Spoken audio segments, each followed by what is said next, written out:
Supreme court ने जिस पर मुहर लगा दी हिंदुस्तान की तारीख में एसआईआर की मुखालिफत में, कांग्रेस को यानी हमें मापेट मुसलमानों जैसे हम शॉर्टकट इस्तेमाल नहीं करेंगे।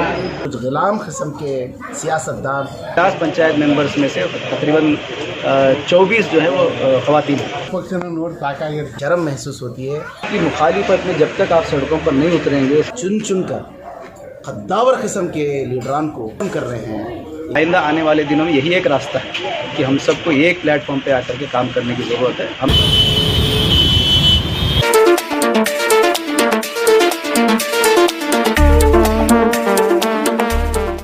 वेलफेयर पार्टी ऑफ इंडिया के शिमोगा और दावनगेरे इजला के इश्तराक से आज पत्रिका भवन में एक पुरविखार ज़िले इजलास मुनक़्क़द किया गया, जिसमें पार्टी के कौमी, रियासती और ज़िले कायदीन, कारकुनान, ख़वातीन और अवाम की बड़ी तादाद ने शिरकत की। प्रोग्राम का इफ्तिताह शजरकारी के ज़रिए किया गया, जहां कायदीन ने पौधा लगाकर माहौलियात के तहफ़्फ़ुज़ और एक बेहतर माशरे की तामीर के अज़म का इजहार किया। इसके बाद बाईपास गैलेक्सी हॉल से पत्रिका भवन तक एक रैली निकाली गई, जिसमें कारकुनान और हामियों ने भरपूर शिरकत की। इजलास में वेलफेयर पार्टी ऑफ इंडिया के कौमी सदर डॉक्टर रईसुद्दीन, रियासती सदर एडवोकेट ताहिर हुसैन, रियासती जनरल सेक्रेटरी रियाज अहमद, रियासती नायब सदर श्रीकांत सालियान, हबीबुल्ला खान और मुजाहिद पाशा कुरैशी समेत मुतअद्दद रियासती और ज़िले ज़िम्मेदारान मौजूद थे। इस मौके पर श्रीकांत सालियान, एडवोकेट ताहिर हुसैन, तलत साहिबा, आयशा साहिबा और दीगर मुक़र्ररीन ने खिताब करते हुए समाजी इंसाफ, अवामी हुकूक़, अक़लियतों के मसाइल, ख़वातीन की नुमाइंदगी और नौजवानों के किरदार पर रोशनी डाली। मुक़र्ररीन ने कहा कि वेलफेयर पार्टी ऑफ इंडिया माशरे के महरूम और कमज़ोर तबक़ात की आवाज़ बनकर इंसाफ, मसावात और जमहूरी इक़्तिदार के फ़रोग़ के लिए जद्दोजहद कर रही है। मुक़र्ररीन ने एसआईआर के मौजू पर भी तफसीली गुफ्तगू की। इन्होंने ख़दशा ज़ाहिर किया कि अगर इस अमल में शफाफियत और एहतियात को यकीनी ना बनाया गया तो वोटर्स के नाम फहरिस्त से खारिज होने, मुस्तहिक़ शहरियों की हक़ राय दही के मुतासिर होने और अवामी नुमाइंदगी पर मुनफी असरात मुरतब होने के इम्कानात पैदा हो सकते हैं। इन्होंने इस बात पर भी जोर दिया कि इंतखाबी अमल में हर शहरी के जमहूरी हुकूक़ का मुकम्मल तहफ़्फ़ुज़ यकीनी बनाया जाना चाहिए।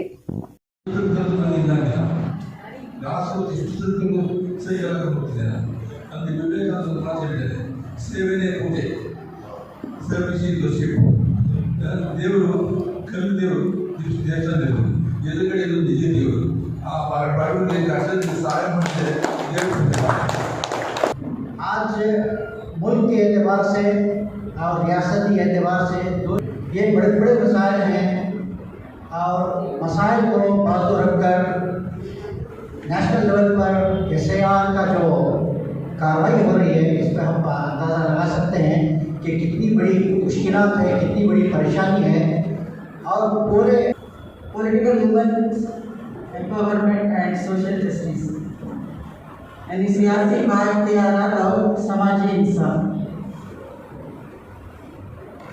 इस उन्वान के तहत अगर सियासत में और समाज में तब्दीली देखना है तो हमें चाहिए कि हुकूमत से कंसेशन की डिमांड करने की बजाय एक वैल्यू बेस्ड पॉलिटिक्स के लिए डिमांड करना चाहिए। यानी अक़दार पर मबनी सियासत का डिमांड हर आम और ख़ास सिटीज़न जो है करना चाहिए, क्योंकि जब सियासत में वैल्यू शामिल हो जाएंगी तो ये 3 पिलर्स को हमें जो है तामीर करना होगा।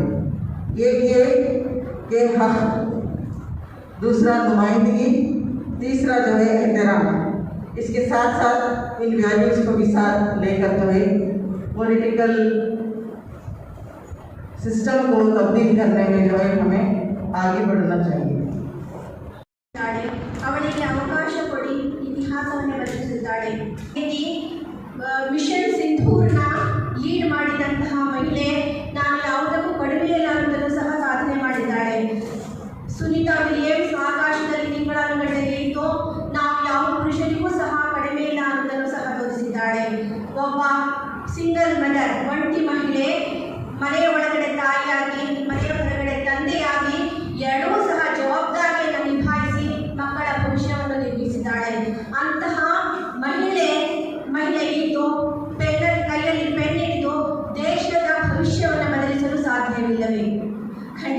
ಸಾಧ್ಯ. ಆದರೆ ಏನು ಕಡಿಮೆ ಏನಪ್ಪ ಅಂತ ಹೇಳಿದ್ರೆ ಅದಕ್ಕೆ ಅವಳಿಗೆ ಇನ್ನು ಅವಕಾಶ ಬಹಳ ಕಡಿಮೆ ಇರೋದು. ಯಾವಾಗ ಆಕೆಗೆ ಅವಕಾಶ, ಹಕ್ಕು ಮತ್ತು ಅಧಿಕಾರ ಸಿಗುತ್ತೋ ಅಂದು ಆಕೆ ಇಡೀ ದೇಶದ ಭವಿಷ್ಯವನ್ನ ಖಂಡಿತ ಬದಲಿಸಬಲ್ಲಳು. ಯಾಕಂದ್ರೆ ಈಗ ನೋಡ್ತಾ ಇದ್ದೀವಿ, ಇಷ್ಟೆಲ್ಲ ಆಕೆಗೆ ಶಕ್ತಿ ಇದೆ, ಸಾಮರ್ಥ್ಯ ಇದೆ, ದೇಶ ಬದಲಿಸುವಂತಹ ಶಕ್ತಿ ಇದೆ.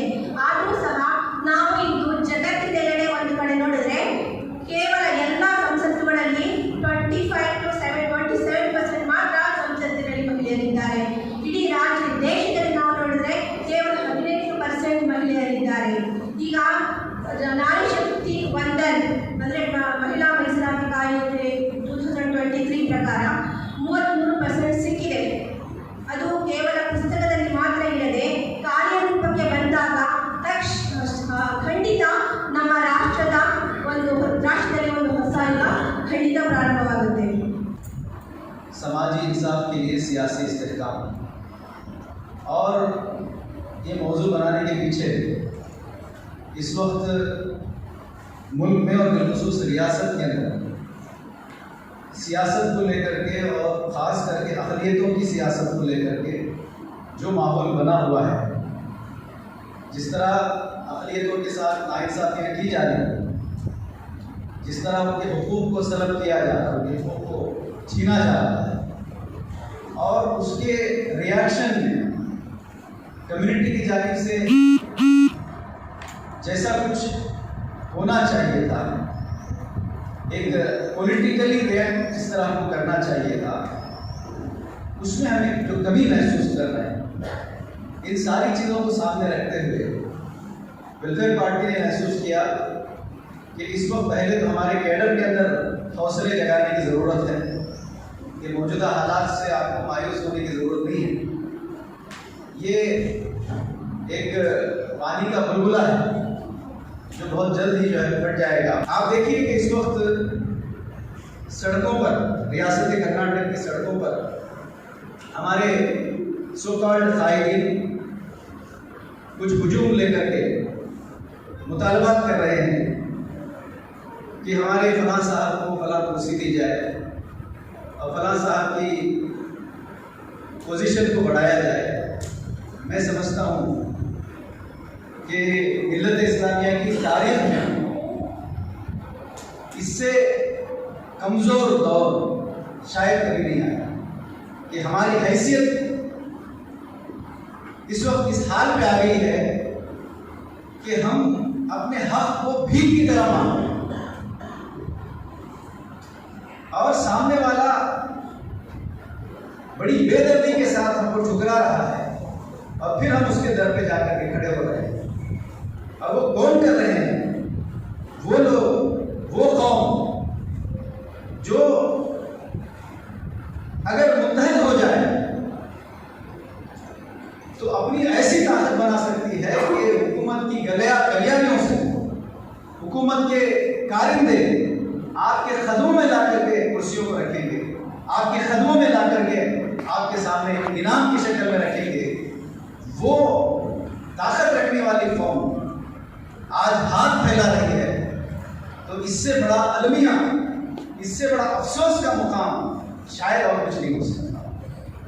भाइयों, इस वक्त इस चीज़ की तरफ हम सबको बहुत संजीदगी के साथ गौर करने की ज़रूरत है। यकीनन हमारे साथ नाइंसाफियाँ हो रही हैं, समाज में दीगर तबकात के साथ जो सुलूक किया जा रहा है उसमें हम भी शामिल हैं। सिर्फ हम नहीं हैं, हमारे दलित भाई भी हैं, हमारे आदिवासी भाई भी हैं, हमारे इस मुल्क की ख़वातीन हैं जिनके हुकूक़ के साथ खिलवाड़ किया जा रहा है, जिनके हुकूक़ को छीना जा रहा है। लेकिन इसका मतलब ये नहीं है कि आप उन हुकूक़ के लिए भीख मांगें।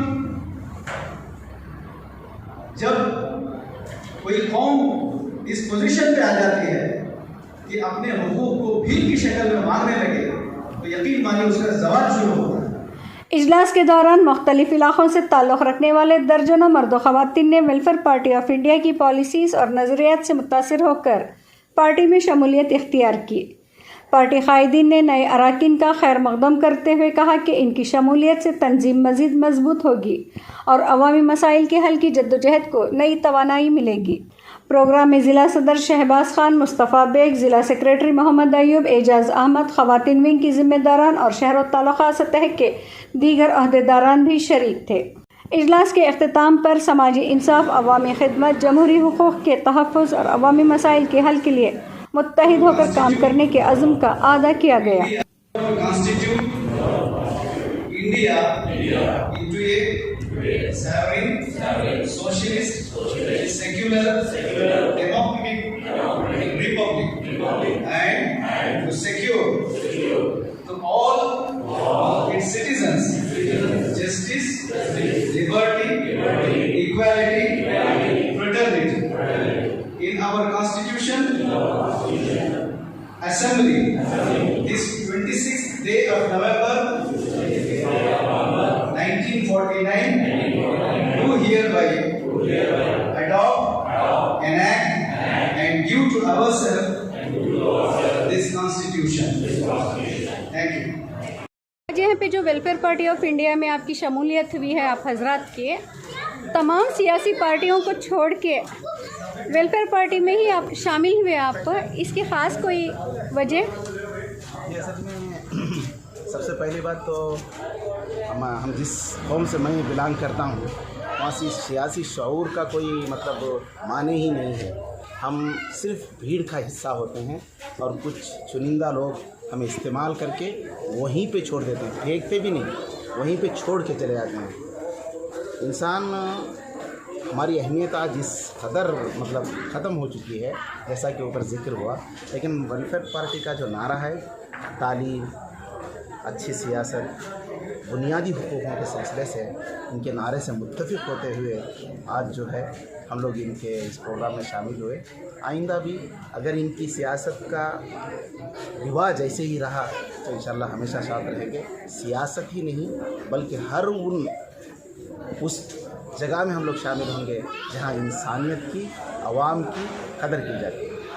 सर आपके पास आएंगे, एक सवाल आपसे सर, ಕಾಂಗ್ರೆಸ್, ಬಿಜೆಪಿ, JDS ಎಲ್ಲ ಪಾರ್ಟಿಗಳನ್ನು ಬಿಟ್ಟು ನೀವು ಇವತ್ತು ವೆಲ್ಫೇರ್ ಪಾರ್ಟಿ ಆಫ್ ಇಂಡಿಯಾದಲ್ಲಿ ಜಾಯಿನ್ ಆಗಿದ್ದೀರಾ? ಪಕ್ಷನ ನೋಡಿ ಸಾಕಾಗಿರುತ್ತೆ, ಹಂಗಾಗಿ ಒಂದು ಹೊಸ ಪಕ್ಷ ಅದಕ್ಕೆ ಹೋಗೋಣ ಅಂತ ಬಂದಿದ್ದೀವಿ।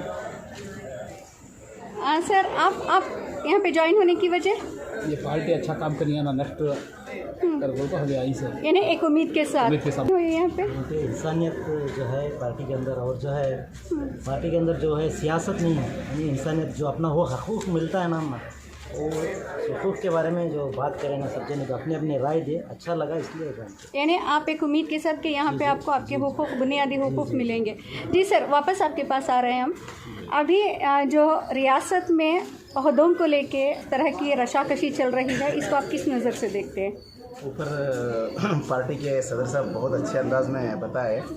असल में जहाँ सियासत में हमारी नुमाइंदगी का हिसाब होना था, यहाँ हमारे कुछ ग़ुलाम किस्म के, ग़ुलाम जहनीत के लोग जो है अपने लीडरान को कुर्सी की दौड़ में उन्हें बंधुआ मजदूर की तरह काम करा रहे हैं। हमारा तनासुब सियासत में कितना होना चाहिए था, हमें ख़ासकर कर्नाटक में जो आजकल माहौल चल रहा है, इस हिसाब से हमारा सियासत में या वजारत में कितना तनासुब होना चाहिए था, इस पर गौर नहीं है। मेरे मखसूस किस्म के लीडर को कुर्सी दिलवाने की भीड़ में शामिल होकर कुछ बंधुआ मजदूर जो काम कर रहे हैं, वाकई शर्म महसूस होती है। चाहिए तो ये था कि इस सियासी दौड़ में लोग जो है हमें हिस्सेदारी के लिए बाकायदा बुलाते, लेकिन यहाँ ये नहीं है। कुछ ग़ुलाम किस्म के लोग, कुछ ग़ुलाम किस्म के सियासतदान हमें ग़ुलामी के इस तनासुब में जकेट चुके हैं, इसमें मतलब हमें इतना गिरा चुके हैं कि हम कुछ लोगों के झंडे और उनके नामों के पीछे भाग रहे हैं। बहुत ही अफसोस का मुकाम है। मैं समझता हूँ हिंदुस्तान की तारीख़ में एक बहुत ही पस्ती का वक्त है कि हम इतनी बड़ी शरह में रहते हुए भी एक मुनासिब मुकाम हमें हासिल नहीं है, और कुछ लोग उस बात को करने की बजाय एक मखसूस किस्म के लीडर या लीडरान के पीछे। सर यहाँ पे हम आपकी बात काट रहे हैं। पिछली बार 2024 असेंबली इलेक्शन आप हजरात शायद आपने कांग्रेस को ही वोट दिया होगा, ये और ख़ासकर एक उलमाओं का एक बड़ा तबका कांग्रेस की हिमायत में सबसे आगे था, इसको आप किस नज़र से देखेंगे? और वो हमारी गलती थी या आज जो हम दीगर पार्टियों में शामिल हो रहे हैं ये हमारी सियासी बसीरत है? नहीं, असल में कांग्रेस को हम लोग ऐसे समझते हैं जैसे कांग्रेस का नाम लेना भी जो है, मतलब अगर मैं कुछ उनके लिए या कांग्रेस पार्टी के जैसे कुछ लोगों के लिए जो कांग्रेस पार्टी के उसूल शायद नहीं होंगे, उनके हो सकता है उनके उसूलात मुख्तलिफ होंगे, लेकिन जिस किस्म से कांग्रेस पार्टी को मुसलमानों ने या कुछ मखसूस किस्म के मौलवियों ने, या जैसे कि आपने सवाल किया कि बहुत सारे उलमा टाइप के लोग आके अपीलें कर रहे थे, आज उन्हें सोचना चाहिए कि किस मुकाम पर किस अंदाजे से बाकायदा उसके वजारत में रहने वाले लोग उलमा को किस अंदाज से घटिया ज़बान का इस्तेमाल किया गया है। बाकी सोचना चाहिए कांग्रेस मुतबादिल है हमारे लिए नहीं, हम सियासी शऊर में आके वाकई लोगों के अंदर एक बसीरत, एक सोच का मौका दे सकते हैं, बशर्ते ये कि जो ग़ुलामी हमने इख्तियार की है उस ग़ुलामी के पट्टे को अपने गले से उतारना। सर आपसे जाफ़र शरीफ, रोशन बेग, CM इब्राहिम, अब अगला नंबर ज़मीर अहमद का है। किस तरह से कांग्रेस ने ज़मीर अहमद को नज़रअंदाज किया है, जो भी उनके साथ हालात पेश आ रहे हैं, इस पर आप क्या कहेंगे? मुसलमान कैसा है बोले कांग्रेस को, मैंने हमें मापेट मुसलमान जैसे ही नहीं वैसा समझती कांग्रेस को कैसा समझती बोले तो हमें मुसलमान कांग्रेस में पैदा नहीं करना होना कौन क्या तो भी देंगे क्या तो छोड़ते, कांग्रेस की अहमियत करती है हमें, मगर हम ना जो ऐसा यूज़ कर लेती उन्होंने कि हमें क्या भी नहीं करे तो आप वोट डाल कर जाती हूँ नौकर को यूज़ कर लेते हैं, बट यूज़ कर लेते होता है हम सब जने।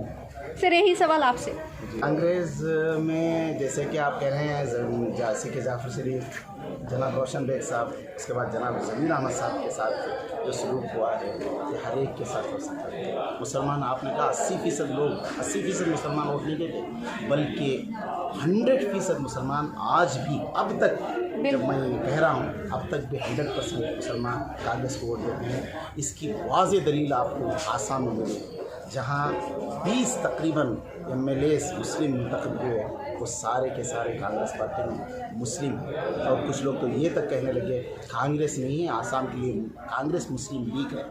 तो इस बिना पे मैं ये कहूँगा कि कांग्रेस के पास अगर ख़ुद उसके वालिद भी अपनी एक पार्टी लेके आएँ और उसे कहें कि मेरी पार्टी को वोट डाल, सबसे पहले अहमियत कांग्रेस को देगा। उसके बावजूद भी चुन कर खद्दावर किस्म के लीडरान को जो ख़त्म कर रहे हैं, इन्हें जो है पसे पुष्ट डाला जा रहा है मीडिया के ज़रिए से, खुद उन्हीं की ज़बानी, ये बहुत ही अफसोसनाक मुकाम है। इसके बारे में मुसलमानों को फिर बार बार सोचना चाहिए। एक बहुत ही सोचने का, एक बहुत ही अफसोस का मुकाम है। और कुछ लोगों को मैं ये भी अपील करना चाहता हूँ, लीडर के पीछे भागने से कुछ नहीं बनेगा। वो लीडर को कुर्सी मिले या ना मिले, आप अपने आप को इस पार्टी में जब आप एक बंधुआ मजदूर की तरह वोट दे रहे हैं, अब मौका है कि आप अपने सियासी शऊर को उजागर करें। और कांग्रेस में जो हक़ आपको, यानी सियासी पार्टियों में जहां सारी पार्टियां कह रही हैं अलल ऐलान कि आपका वोट हमें नहीं चाहिए, आप इसे वोट दे रहे हैं, तो आपका हक़ बनता है कि उसके लिए सवाल उठाएं। जी बिल्कुल, शुक्रिया सर। जी, मैं advocate Tahir Hussain, state president हूँ welfare party of India Karnataka का।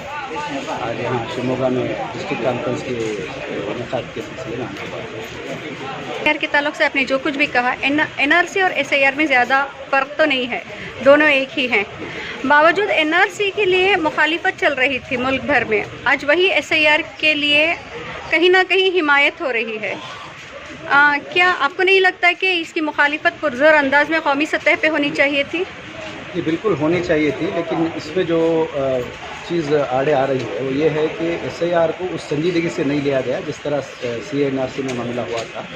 तो यहाँ अभी खुद हमारे लोगों के अंदर ही बेदारी नहीं, लेकिन इसके बावजूद बहुत सारी बरादरान वतन की तंजीमें, ऑर्गेनाइजेशंस काम कर रही हैं। तो उनके साथ मिलकर हम लोग भी स्टेट लेवल पे अभी 6 जगह पर कारवां निकल रहे हैं SIR की मुखालिफत में। तो उन कारवां में हर जगह हम भी शरीक हैं। तो इसका मकसद जो है वही SIR के सिलसिले में एक तो आग्रह करना है लोगों को, और दूसरा जो है ये इसकी मुखालिफत करना है। इसके साथ साथ SIR को लेकर के हमारी जानिब से, वेलफेयर पार्टी की जानिब से, मैंने खुद अब तक 45 लेक्चर्स का प्रोग्राम किए हैं अवेयरनेस के, डॉक्यूमेंट्स क्या होना चाहिए, SIR कैसा है, और उसके पॉजिटिव और नेगेटिव दोनों एस्पेक्ट को बात करने के लिए अब तक ये प्रोग्राम किए हैं और अभी भी कंटिन्यू जारी है। 30 तारीख तक हमारे ये प्रोग्राम कंटिन्यू जारी है।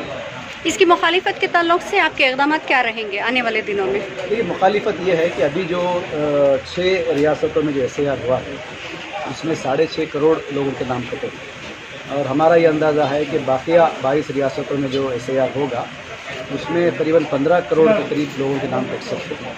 तो हम लोगों की ये बेदारी ला रहे हैं कि एक तो इसकी तैयारी करना है, अपने वोट को बचाना है, लेकिन इसके साथ साथ जो है इसकी मुखालिफत में जब तक आप सड़कों पर नहीं उतरेंगे, इसके खिलाफ आवाज़ नहीं उठाएंगे, क्योंकि सुप्रीम कोर्ट ने जिस पर मुहर लगा दी तो अब ये कानून पूरी तरह से बन गया है, तो इसलिए इसको कानूनी तौर पर तो अब जीता नहीं जा सकता।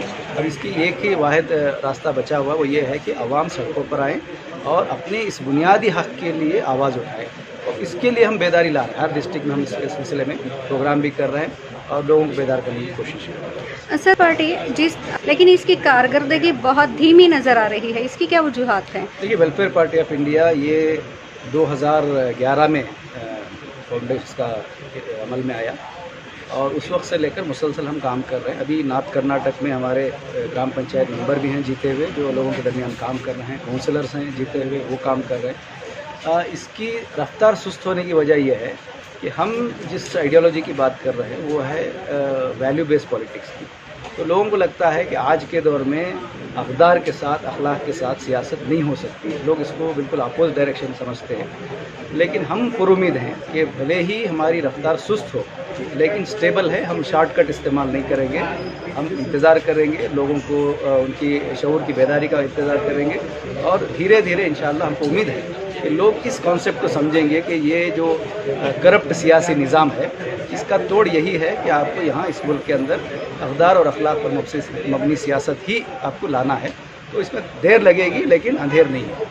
अभी ख़वातीन आज जिस तरह से यहाँ पे शामिल हुई हैं, तो वो ख़वातीन सिर्फ अलामती सतह पे रहेंगी या अमली तौर पे भी? ये हमारे पास पार्टी में जो ख़वातीन हैं वो ज़िम्मेदारियों पर भी है, रियासती सतह पर और ज़िले सतह पर। इसके अलावा जितने हमारे पंचायत मेंबर जीते हुए हैं या काउंसलर हैं, हमारे 3 काउंसलर जो नॉर्थ कर्नाटक में जीते, उसमें से 2 ख़वातीन हैं। इसी तरह पंचायत में जो मेंबर्स हैं उसमें से 50 पंचायत मेंबर्स में से तकरीबन 24 जो है वो ख़वातीन हैं। तो हम पूरी तरह आज़ाद रखे हुए हैं, नुमाइंदगी दिए हुए हैं और हमारी एक खुली दावत है कि यहाँ वो जेंडर का जो मामला नहीं है, जिनके पास जो सलाहियत है उसके तहत वो आगे बढ़े और ख़वातीन को तो बिलखुसूस हम मुतवज्जो करते हैं। इसलिए हर कॉन्फ्रेंस में एक तो उनको स्टेज शेयर कराया जाता है, प्लस उनकी तकरीरें उनके ज़रिए से करवाई जाती हैं ताकि उनके अंदर कॉन्फिडेंस पैदा। 2027 यहाँ पे आपकी तरफ से उम्मीदवार उतारे जाएंगे या आप किसी और पार्टी की सब हिमायत करेंगे? देखिए, इसमें 2 चीज़ें हैं। एक तो वेलफेयर पार्टी जो है पूरी रियासत में बैक वक्त इलेक्शन में कंटेस्ट नहीं करती, इसलिए कि हमारा एक तरतीबवार हम चल रहे हैं, पहले ग्राम पंचायत, फिर म्यूनसिपालिटी, फिर कॉरपोरेशन। लेकिन इसके बावजूद MLA इलेक्शन भी हम कंटेस्ट करते हैं, लेकिन वो हमारे तयशुदा मुकामात पर होते हैं। हर जगह हम नहीं लड़ते, जहाँ पर हमारी ताकत है वहाँ लड़ते हैं। दूसरा जो है, हम किसी को अगर सपोर्ट करते हैं तो उसकी बुनियाद ये होती है कि वो अवामी प्रोजेक्ट्स पे काम करें। इस पर बाकायदा हमारा रिटर्न डॉक्यूमेंट होता है, उनके साथ एग्रीमेंट होता है कि आप फलां अवाम के ये काम है, ये अगर आप करते हैं तो हम आपका सपोर्ट करते हैं। इस बुनियाद पर कुछ जगहों पर, वो भी पूरी रियासत में, एनमार्क जो है किसी एक पार्टी को हम सपोर्ट नहीं करते, कैंडिडेट की बुनियाद पर हम सपोर्ट करते हैं। SDPI, welfare party of India, MIM, आप मिलके क्यों नहीं काम कर सकते? देखिए, बिल्कुल करना चाहिए, इसकी ज़रूरत भी है और हमारी तो कोशिश है, बल्कि हम वेलकम करते हैं इस तरह की जितनी भी पार्टियां हैं वो सब आए, साथ मिलकर काम करें। बल्कि आइंदा आने वाले दिनों में यही एक रास्ता है कि हम सबको एक प्लेटफॉर्म पे आकर के काम करने की ज़रूरत है। हम तो उसके लिए बिल्कुल स्वागत करेंगे। शुक्रिया।